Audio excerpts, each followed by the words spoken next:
Hello everybody, welcome to another installment of the Hunt for Bigfoot. There's a lot of talk in the Bigfoot community about the connection between humans and the missing link, and having it called the Bigfoot. And there's a lot of wishes and dreams that can be fulfilled if we can prove that. History itself tells a different story. Of course, no matter what you want to say, we came from rather primitive beginnings, and we learned along the way. And we've come a long way since those days when we lived in caves and ate raw meat.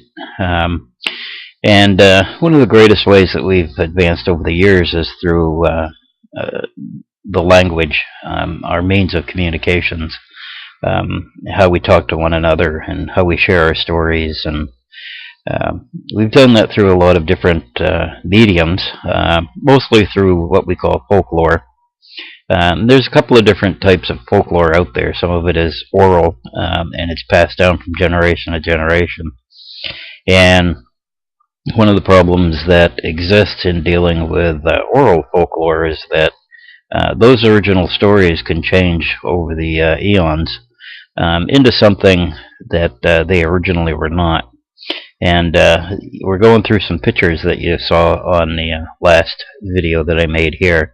We're going to continue and conclude looking at some of those pictures as we talk about the history of Bigfoot and where he came from, and is he an ape? Is he a man? Is he just a mythological creature? An urban legend that pops up whenever some news station has a slow day. But in the early days, our communications were strictly through pictures like these. One of the things that we talk about here is we look at these goats and the pan image that you saw earlier. And also, I want you to look at some of these pictures of these monkeys that are flashing in front of you now. A lot of people seem to think that Bigfoot is some sort of undiscovered ape. It's possible that he is. From all of the indications and reports that I've read, I'm going to suggest that this probably is not true. Part of the reason why many wish to portray Bigfoot as an ape is because he could indeed be this so-called missing link in man's evolution. However, I'm not a person who believes in evolution. I'm a creationist, and I believe that all creatures were created, which is why they're called creatures, because they were created. And this gorilla here is what many people think the Bigfoot looks like. I kind of have a hard time believing that Bigfoot is a gorilla for a lot of different reasons, and we'll go into that in a later episode. But for now, suffice it to say that no, I do not believe that Bigfoot is an ape. I believe he's something else, an entirely different animal, possibly, and possibly it may be human, more human than you think. But when you look at the history behind this, think of these pictures that you're watching and compare them to what you've heard about Bigfoot. Yes, there are some similarities, but there are also some similarities between us and an ape. But we're not apes because we're a lot different. But let's look at this, study this picture. But this is a what some people call a satire. It's a half man, half animal. The front half is human, the back half is animal. But in this particular one, the person, the being in behind with the long spear, is what the text that accompanied this wood block in this 13th century print was called a woodhosen. And a woodhosen is Germanic for wild man of the woods. You notice the difference between the woodhosen and the man on, or the satire. And also, look at this pan. This pan is supposedly half human, half goat. It's an ancient picture, image, stemming from pre-literal days.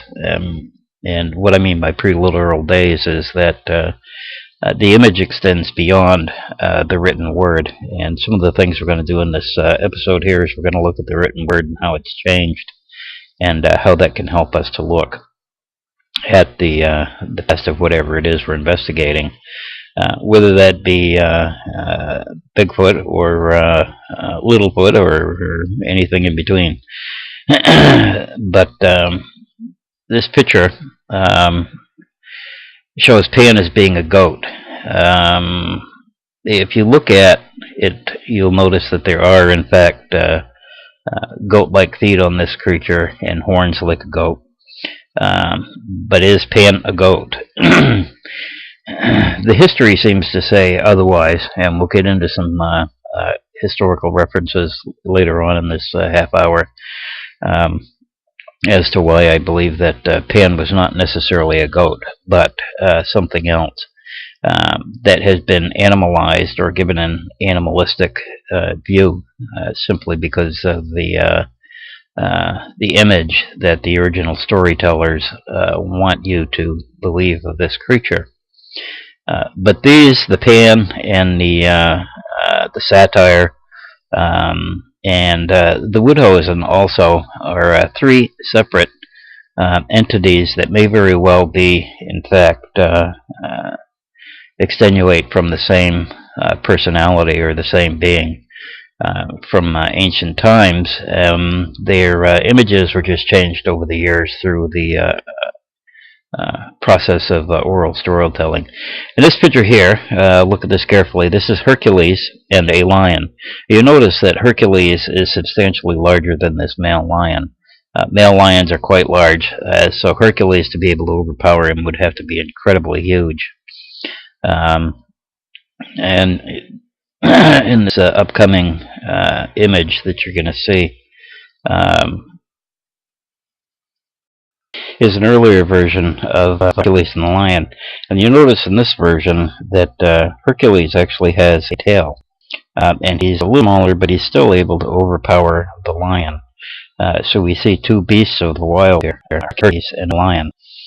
It's a story that indicates of how powerful Hercules supposedly was.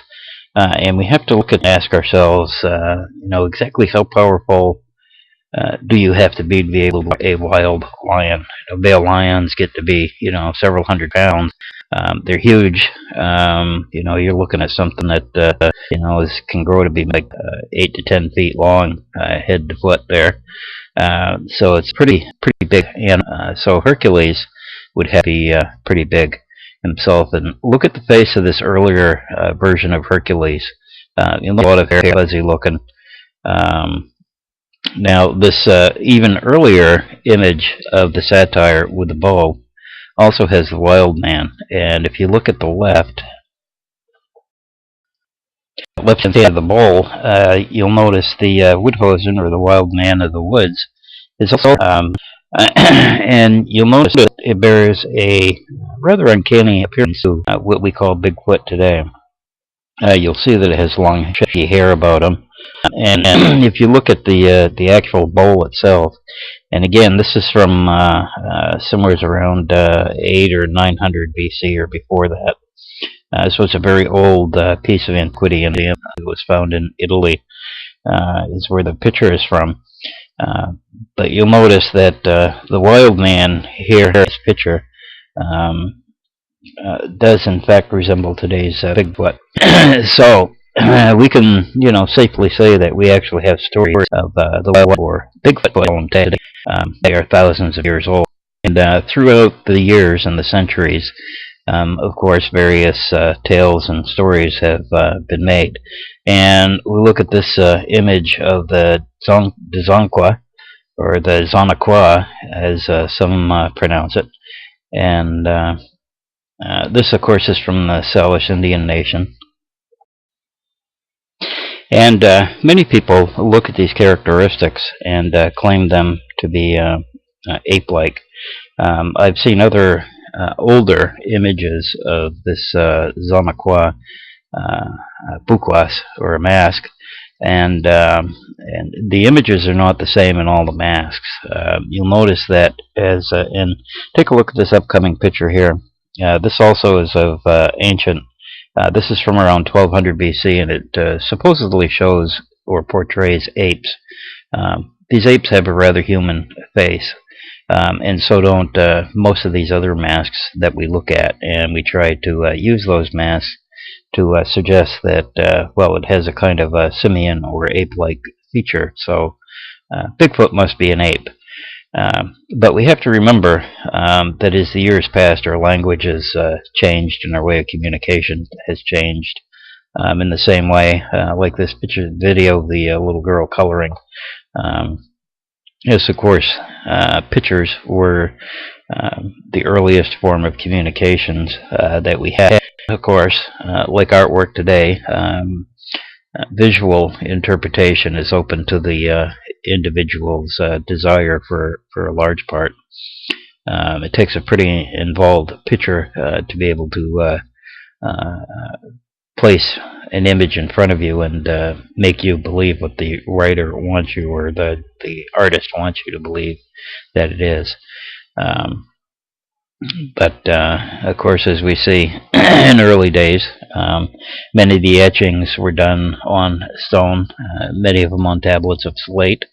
But the cave writing, cave drawing, and cave art was, of course, the earliest form of communications, and that slowly developed through the years into the Egyptian language, the Egyptian alphabet, which actually progressed through the years into other alphabets through various means. Well, let's listen in, and we'll learn a few things about the history of but now language. Each picture stood for the sound of a syllable.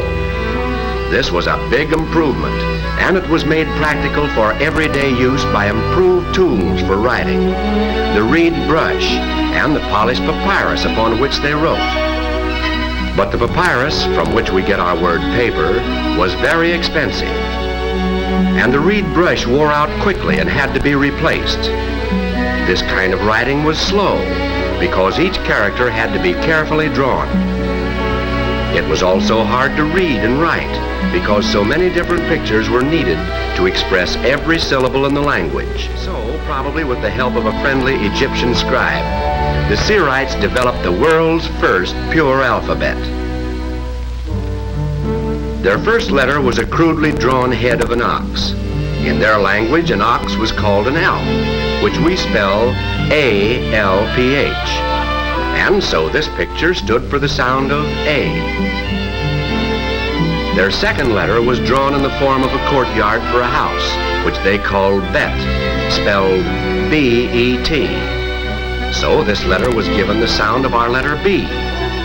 From the Syrite names of these two letters, Alf and Bet, came our word alphabet. There isn't much resemblance here to our A and B, but in just a minute you'll see what happened to change them. Business needs caused the beginning of the first alphabet. And the Greeks made changes in the letters that the Phoenicians brought to them. They took the Phoenician Alf and stood it on its feet. They took the Phoenician Bet and changed its appearance too. All through the alphabet they went, beautifying each character, but cutting straight lines wherever they could. This was because most of their writing materials, the wax tablet and the stylus, the hard stone and the chisel, made the cutting of curves very difficult. Rapid, smooth, comfortable writing was still many centuries away. For thousands of years, the world had been writing only in capital letters. But with the invention of the reed pen, the Romans began another change. The reed pen made it easy to move across the papyrus without stopping at the end of each letter. So, for the first time, letters were joined together, and writing was much faster. But, in connecting the letters, their appearance was changed, and that was the beginning of our small letters.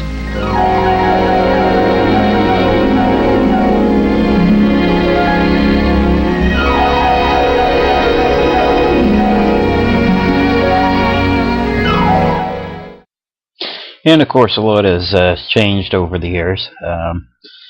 We've come a long ways from the days when our writing was merely scratchings on a cave wall to papyrus and paintings of various stories that we used to maintain our histories in perpetuity. But things have changed, and of course, like I said, so hasn't the stories that we tell of many parts of our history today. Um, Again, we don't. Today we have the moving picture venue for sharing many stories, um, but over the years, the picture has been the main point of view in many of the stories and the folklore that we've shared uh, through, in addition to our oral folklore that we have. And that has, in fact, helped to maintain some stability over the core stories that we tell. We have a lot of different Indian legends that we talk about when it comes to uh, Bigfoot. For instance, there are several Indian tribes, and we'll get into these in more detail again later in another video, um, that talk about three different groups of people. There was the Indian who had no hair on his body, and then there was the white man, and then there was the hairy man. And there's a couple of different legends that tell slightly different stories, but basically, the Indians came. The white man and the hairy man were here, and then the Indians went back north. And when they came back, the white man was gone, but the hairy man was still around. And the hairy man moved to the south. The Indians followed them, but they couldn't find the hairy men. So we have kind of a story where this hairy man has started from the Mideast, and we're not going to call him the hairy man right now, but we're going to call him simply Wild. And this is where the images of Pan come into the story. Pan, or the goat man, or the hairy goat man, or the hairy man, as the story devolved into over the years, is actually mentioned several times in the Old Testament. But take a look at these goats, and there's absolutely nothing human about them. And to claim that Pan is part man and part goat is really a far step into the Twilight Zone, if you want to call it that. So we have to look back at history, and we have to see where this first wild man came from. Now, in those days, most of the so-called wild men actually came from the mountains, and the earliest references I can find to these wild men were actually from the region of Seir, which is on the Sinai Peninsula. And my belief is that these earlier images that were once known as Pan has gradually, over the years, evolved into what we now call Bigfoot throughout various storytelling means. But how did Bigfoot become the giant that he is today? And there's a couple of references that we'll go over here just a second that will solidify and I think shore up my beliefs as to the origins of Bigfoot and where he originally came from. And remember that we do have some age behind this legend. Again, this bowl is from the West Roundton Church in England, and it shows the Sagittarius, or the satyr, and the hairy man, or the wild man of the woods. And you'll notice that the image on the bowl looks a lot like today. But this image of the gorilla is what people seem to think Bigfoot is like today. So how old is Bigfoot? Where did he come from? Where did he get his start? There's a lot of questions and a lot of answers, and it took a lot of searching to find the origins of this word. But wild man of the woods is a term that up until about the 1950s described this creature. It's derived from the word sylvan, which means of the woods. And it's further derived from the word sylvane, or the Latin term sylvanus, which means deity of the woods. So you see we're getting into a little bit of a strange territory here. It's further derived from, or is considered an alteration of the French word savage or sauvage, and its use as a noun meaning wild person actually extends from around 1580 or so in popular terms. But during the 1400s, going back earlier, this term was connected to what the Greek god called Pan was, and it's further associated with the Greek term of satire or satyros, or Latin satyrus, which is associated with the woodland deities or a companion to Bacchus. And going back even further, is translated from the Hebrew word se'irim, a type of hairy monster superstitiously believed to live in the deserts. And this word se'irim is derived from the noun seir, which means rough and hairy. And remember, Seir is also the area that Esau settled into, which was then called Edom. And we're all familiar with Esau from the Bible. He was born all red and hairy, like a goat, as the scriptures explain to us. And so the earliest writings of a wild hairy man are connected to the region of Mount Seir around 1750 BC. So we're looking at over 3,500 years of history here when we talk about this Bigfoot character.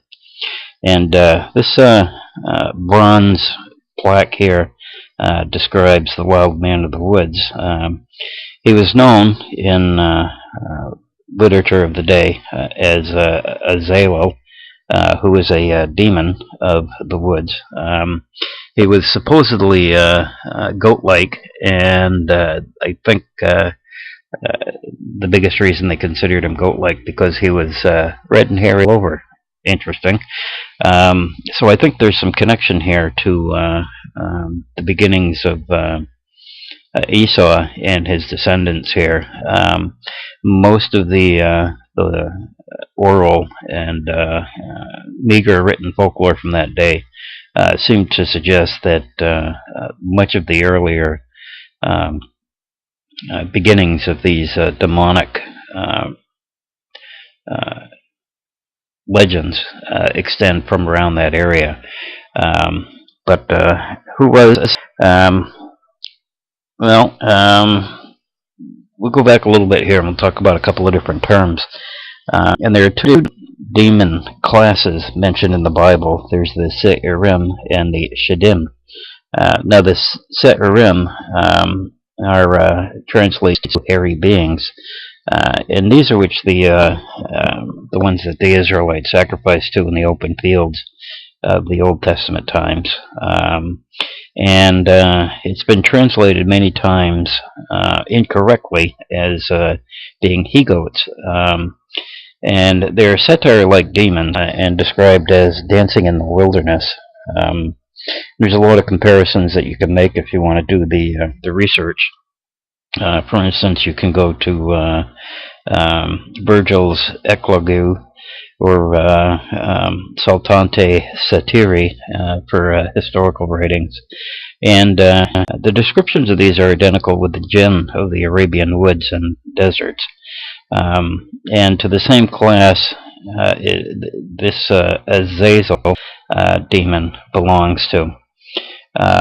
Again, he's a goat-like demon of the wilderness. It's been said by some researchers he's probably the chief of the Se'irim, and as I think as the years passed and society kind of drew further and further away from the necessity of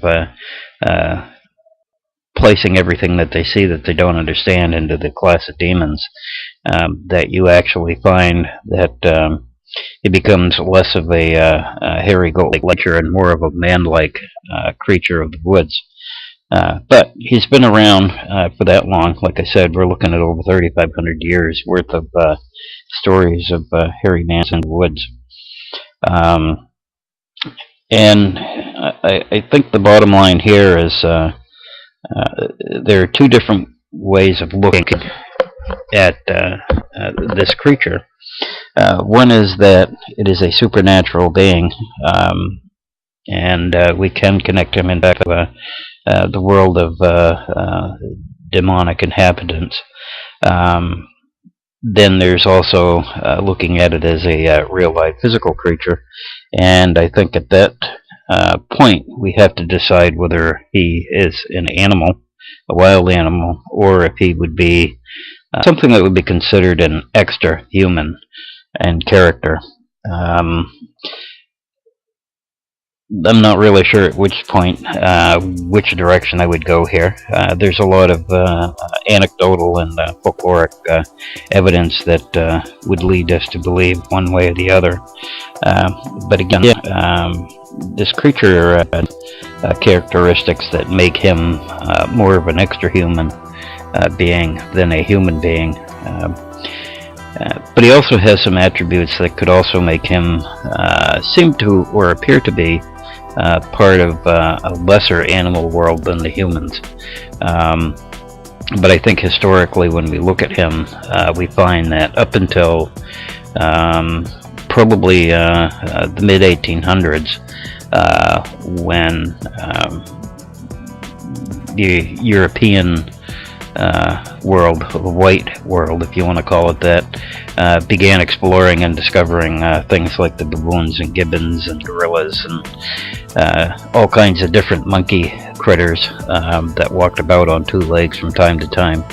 I think that's when we began to see a change from having this person be or this being be a hairy man of the woods into an ape man.